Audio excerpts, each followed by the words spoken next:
Isi dulu ya, Mas. Oh, Salim. Masih Salim. Ruben masih Salim sama Sarwenda. Yang punya anak, apalagi anaknya juga perempuan. Nah, lihat datangnya jam berapa coba? Jam 1.52. Ya, situasi-situasi yang tidak aman seperti ini yang tidak baik bagi anak-anak. Komunikasi kami dengan pihak bank itu, yang pihak banknya juga masih bertanya kapan kami kirim debt collector, itu membuktikan bahwa berita-berita yang ada selama ini itu adalah hoax. Itu adalah hoak.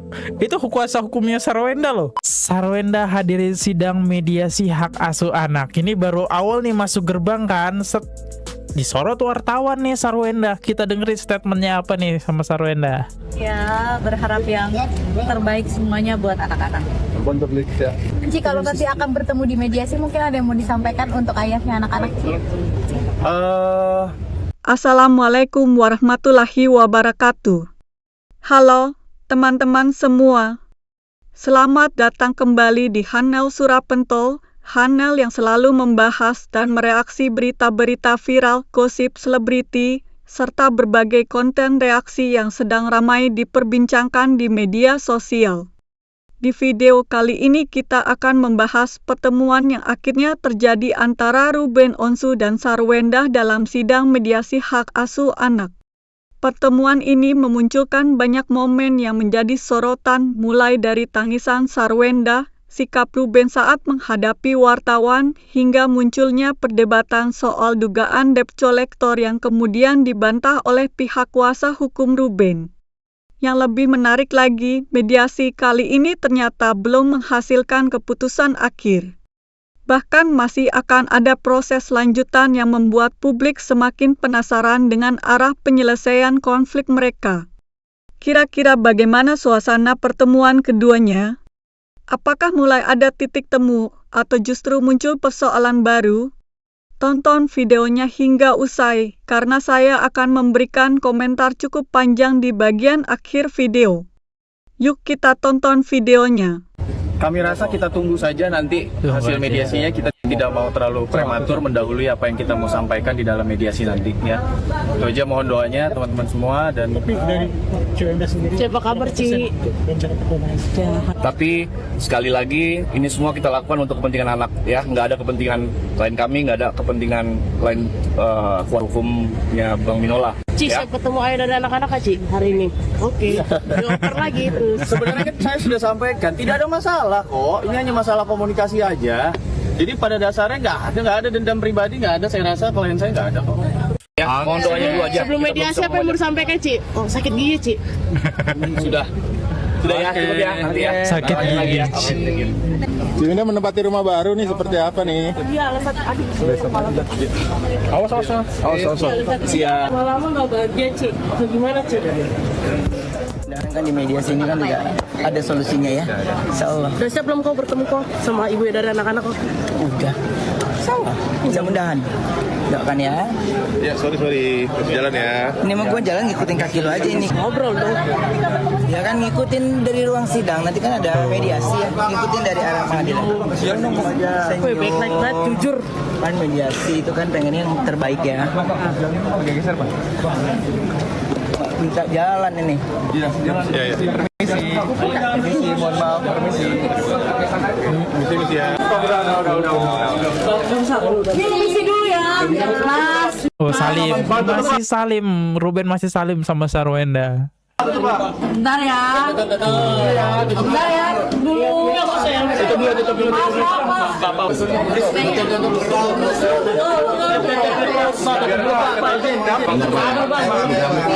Nanti lagi. Udah. Bang, tutup aja Bang pintunya Bang. Belum. Mau diapet deh. Tak kuasa tahan tangis Sarwenda, saya ingin yang terbaik untuk anak. Mau nangis Sarwenda.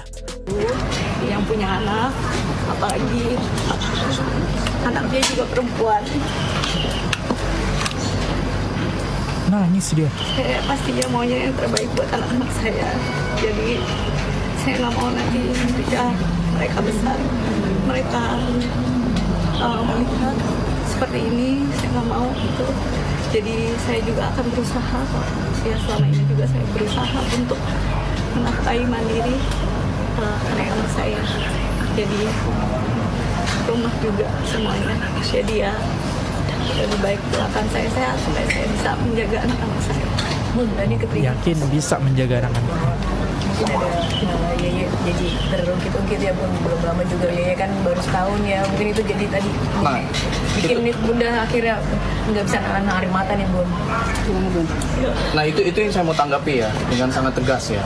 Pertanyaan saya begini, Baik Pak, kalau orang tua kita punya pengalaman, punya keahlian di bidang pembangunan, Kalau masalah pindah rumah ya aku sudah relakan, jadi aku mau hidupnya lebih tenang, lebih damai, anak-anak juga lebih tenang, lebih damai. Jadi semoga bisa menjadi berkat yang baru lagi. Doain semoga aku bisa bekerja untuk anak asli. Itu sudah keputusan yang pindahnya Ci? Kemarin ini kan anak-anak liburan sebenarnya, jadi kita sempat pergi liburan dulu sambil pindah. Kalau pindahan rumah nggak cepet ya, gitu. Apalagi banyak barang-barang anak-anak juga gitu. Jadi ya mungkin baru beberapa ya kalau ya berapa lama. Rumah itu membuat anak-anak dan Bu Wenda tidak nyaman dengan pemberitaan satu. Ya, yang kedua, rumah itu sudah ada surat dari bank juga, ya, bahwa akan ada rencana lelang juga. lebih kurang ada 5 orang. dan datangnya jam 10. Nah lihat datangnya jam berapa coba? Jam 1.52. Ya, situasi-situasi yang tidak aman seperti ini yang tidak baik bagi anak-anak. Terkait perpindahannya pun sudah diinformasikan kepada mantan suaminya.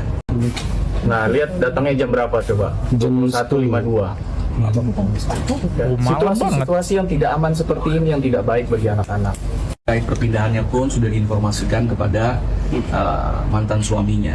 Saya sudah chat gitu, saya juga udah kasih alamatnya, pasti dong gimana pun kan itu ayah dari anak-anaknya. Jadi saya tidak pernah menutup gitu gimana anak-anak mau ketemu, saya selalu tanya lagi gimana ayah jadi tidak ketemu gitu. Tapi karena belum ada respon, saya juga nggak bisa berbuat apa-apa. Tahan bang, tahan bang. Pasti Apa itu bacaannya? butuh perjuangan. Halo, pagi. Aku mau kasih tahu kalau kami sudah pindah rumah ya. Aku informasiin bla bla bla, alamatnya di bawah itu guys, ditutup ya.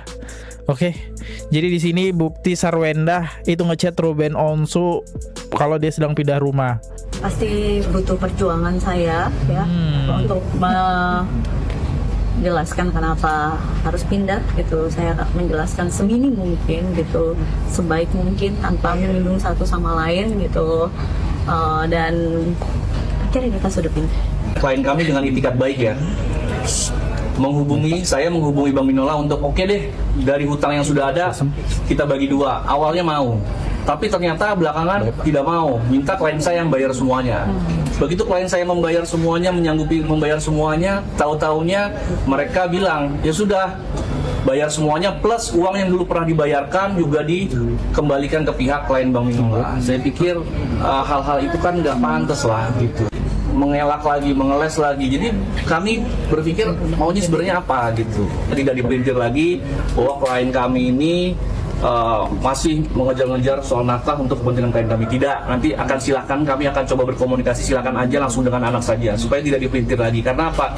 Klien kami selama 6 bulan kemarin sudah mandiri secara finansial juga. Ya, dia bisa membiayai semua, les semua dia bayarin untuk anak-anaknya, dia bekerja tanah sini juga gitu ya. Terkait nafkah yang sedang berjalan itu semuanya sekarang ditanggung oleh klien kami sebagai ibu dari awal. Sebagai seorang ibu yang punya anak, apalagi anaknya juga perempuan. Oh, pernah konfirmasi ke banknya langsung, apakah benar ada debt collector atau tidak? Nah, ini kita dengerin dari kuasa hukumnya Ruben. Ya, di masyarakat terkait dengan masalah perpindahan S dari rumah di Cilandak itu dikait-kaitkan dengan adanya orang yang diduga sebagai debt collector yang datang ke rumah tersebut ya, karena memang dari awal kan sudah dikatakan ini rumah macet dan kemudian akan dilelang ya.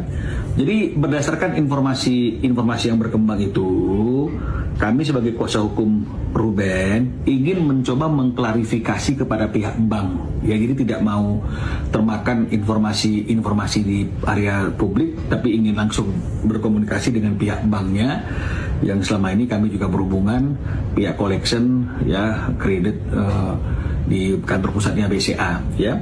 Jadi setelah kami bertanya ke pihak bank, apakah benar sudah ada status lelang atas rumah tersebut gitu ya, karena kan kalau misalnya macet dan kemudian mau dilelang kan harusnya ada pemberitahuan kepada klien kami sebagai nasabah yang memiliki kewajiban, karena jaminannya juga adalah jaminan sertifikat atas nama Ruben Onsu juga. Nah, ternyata kami belum terima surat mengenai masalah lelang tersebut ya, dan kemudian juga belum ada pemberitahuan lelang di mass media. Jadi kami bertanya, karena dari beberapa waktu yang lalu sudah dikatakan akan dilelang.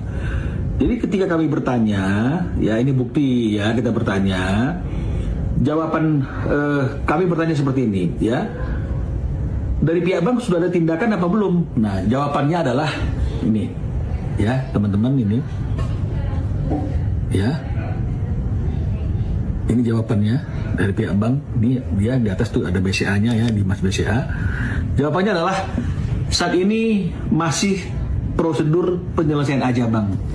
Jadi artinya masih prosedur untuk bagaimana cara mencari solusi atas kredit yang tidak lancar tersebut. Ya, jadi belum ke dalam tahap lelang. Jadi artinya tidak benar sama sekali jika kemudian beberapa waktu yang lalu sudah beredar informasi akan dilelang. Itu yang pertama ya. Kemudian adalah kami bertanya ya, ini kan kemarin kami bertanyanya, ini hari ini today ya, today kami bertanya kembali. Ini banyak informasi yang mengatakan bahwa ada debt collector yang datang ke rumah tersebut yang dijadikan jaminan itu, yang membuat orang yang bertempat tinggal di tempat itu hari ini tidak nyaman dan pindah.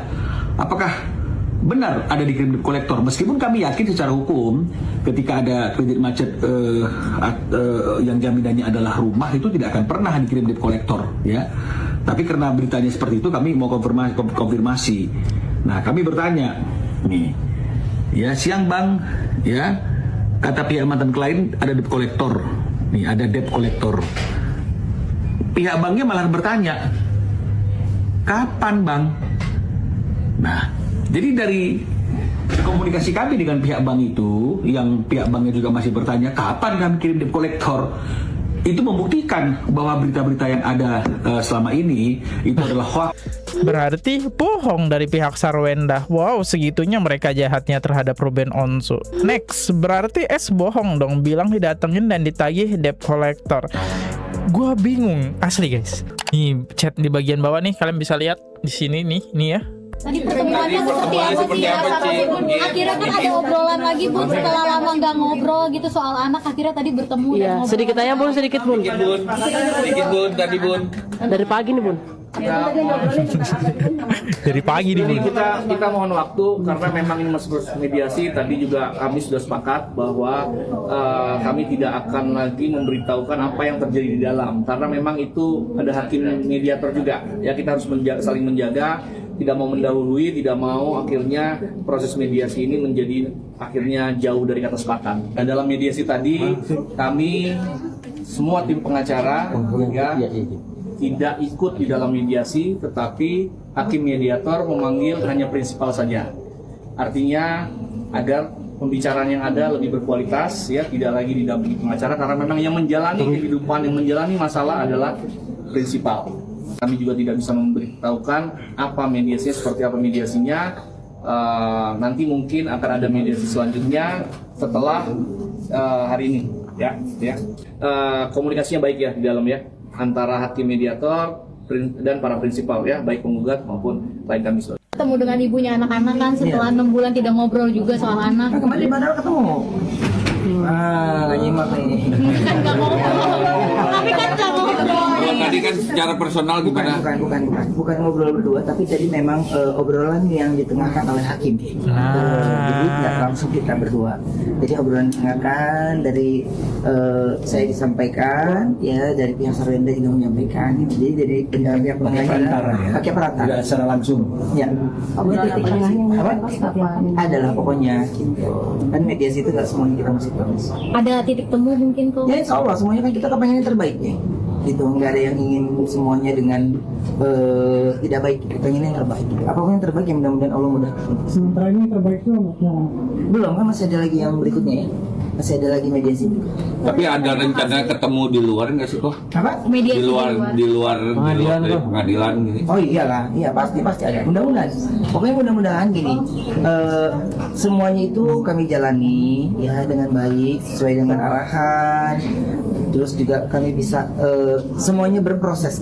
Kan nggak semuanya sekarang baru selesai semuanya. Semuanya itu pasti. Bertemu, mungkin ada obrolan untuk ada lagi jadwal untuk bersama anak yang terbaru yang baru saja diobrolkan. Nanti kami pasti update. Gitu ya. Baik. Kuasa hukum Ruben Onsu menjelaskan mediasi Sarwenda dan Ruben Onsu akan dilanjutkan lagi pada tanggal 6 Agustus. Lama juga ya. Lama juga ini. Berarti dramanya belum kelar. Juli, oh enggak, 1 bulan lagi ya. Juli, Agustus. Teman-teman, setelah menyaksikan keseluruhan video ini, saya ingin menyampaikan pendapat pribadi saya. Sekali lagi, ini adalah opini subjektif saya sebagai seorang konten kreator yang sedang mereaksi sebuah tayangan. Saya tidak bermaksud menghakimi ataupun menyudutkan siapapun. Kalau saya melihat dari keseluruhan rangkaian peristiwa yang ditampilkan dalam video ini, justru yang paling menarik bukan hanya soal pertemuan Ruben Onsu dan Sarwenda di ruang mediasi. Yang lebih menarik adalah bagaimana masing-masing pihak berusaha menyampaikan versinya kepada publik. Di era media sosial seperti sekarang, hampir semua pernyataan akan langsung dipotong, dibagikan, lalu menjadi bahan perdebatan. Akibatnya, masyarakat seringkali terbentuk opininya hanya dari potongan-potongan informasi yang belum tentu utuh. Saya pribadi melihat Ruben berusaha menjaga sikapnya di depan media. Jawaban-jawabannya cenderung singkat, tidak banyak memberikan penjelasan panjang, dan beberapa kali menegaskan bahwa dirinya ingin mengikuti proses mediasi sebagaimana mestinya. Sementara itu, Sarwenda juga terlihat berusaha menunjukkan bahwa semua keputusan yang diambilnya dilakukan demi kepentingan anak-anak. Ketika ia menangis, tentu saja banyak orang yang ikut merasa iba. Namun di sisi lain, ada juga yang mempertanyakan apakah tangisan tersebut murni karena emosi atau justru dipengaruhi tekanan situasi yang sedang dihadapi. Kalau menurut saya, kita sebagai penonton sebaiknya tidak terlalu cepat mengambil kesimpulan hanya berdasarkan ekspresi seseorang. Tangisan bisa memiliki banyak makna.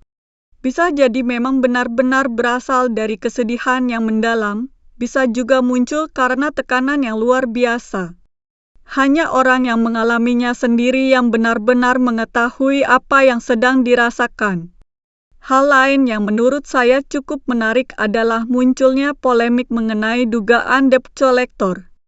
Dalam video ini terlihat ada dua versi yang berbeda. Satu pihak menjelaskan alasan perpindahan rumah berkaitan dengan situasi yang dianggap tidak nyaman, sedangkan pihak lainnya menghadirkan klarifikasi berdasarkan komunikasi dengan pihak bank yang menyatakan belum ada proses seperti yang diberitakan. Perbedaan informasi inilah yang akhirnya membuat publik semakin bingung. Saya sendiri lebih memilih menunggu fakta yang benar-benar bisa dibuktikan. Dalam persoalan seperti ini, opini publik seharusnya tidak mengalahkan bukti. Kalau memang ada dokumen yang mendukung suatu pernyataan, biarlah dokumen itu yang berbicara. Kalau memang ada kesalahpahaman, biarlah proses hukum yang meluruskannya. Menurut saya, itulah cara yang paling adil. Yang paling membuat saya prihatin justru adalah posisi anak-anak mereka.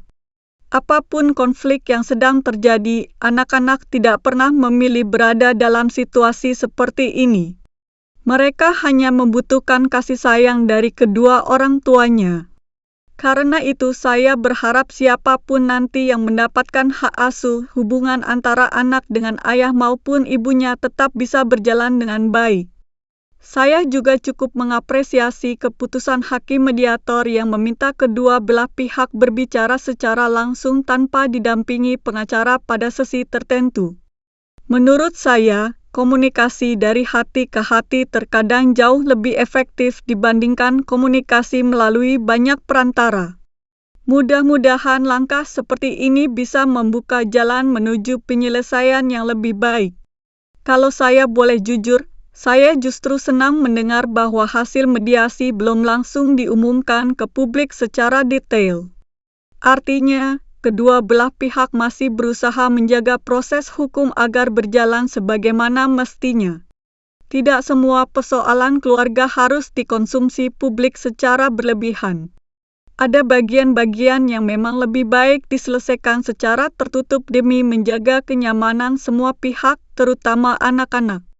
Saya berharap mediasi berikutnya benar-benar menghasilkan kemajuan. Tidak harus langsung selesai, tetapi paling tidak ada komunikasi yang semakin baik. Karena bagaimanapun juga, setelah perceraian sekalipun hubungan sebagai orang tua tidak akan pernah berakhir. Anak-anak tetap membutuhkan sosok ayah dan ibu dalam hidup mereka. Kasus seperti ini juga menjadi pelajaran bagi kita semua bahwa ketika sebuah persoalan rumah tangga sudah menjadi konsumsi publik, setiap tindakan akan selalu mendapat penilaian yang berbeda-beda. Akan selalu ada yang mendukung dan akan selalu ada yang mengkritik. Oleh sebab itu, menurut saya jauh lebih bijak jika kita tetap menjaga sikap dan tidak mudah menghujat salah satu pihak hanya karena melihat satu potongan video. Saya mengajak teman-teman semua untuk mengambil sisi positif dari peristiwa ini. Jadikan ini sebagai pengingat bahwa komunikasi dalam keluarga sangat penting. Ketika komunikasi mulai terputus, masalah kecil bisa berkembang menjadi masalah yang jauh lebih besar. Dan ketika perpisahan memang tidak bisa dihindari, semoga tetap bisa menjaga hubungan baik demi masa depan anak-anak. Itulah pendapat pribadi saya mengenai video kali ini. Bisa saja saya memiliki sudut pandang yang berbeda dengan kalian, dan itu sangat wajar. Yang penting, mari kita berdiskusi secara sehat dan saling menghargai pendapat masing-masing. Sekarang saya ingin mendengar pendapat kalian. Menurut kalian, apakah mediasi kali ini menunjukkan adanya peluang damai antara Ruben Onsu dan Sarwenda? Atau justru kalian melihat konflik ini masih akan berlangsung cukup panjang? Silakan tuliskan pendapat kalian di kolom komentar. Kalau kalian suka dengan pembahasan seperti ini, jangan lupa dukung terus Hanel Surapentol dengan cara klik tombol like, subscribe, aktifkan lonceng notifikasinya, dan bagikan video ini kepada teman-teman kalian agar kita bisa berdiskusi bersama di kolom komentar. Saya pamit dulu. Terima kasih sudah menonton sampai akhir. Wassalamualaikum warahmatullahi wabarakatuh.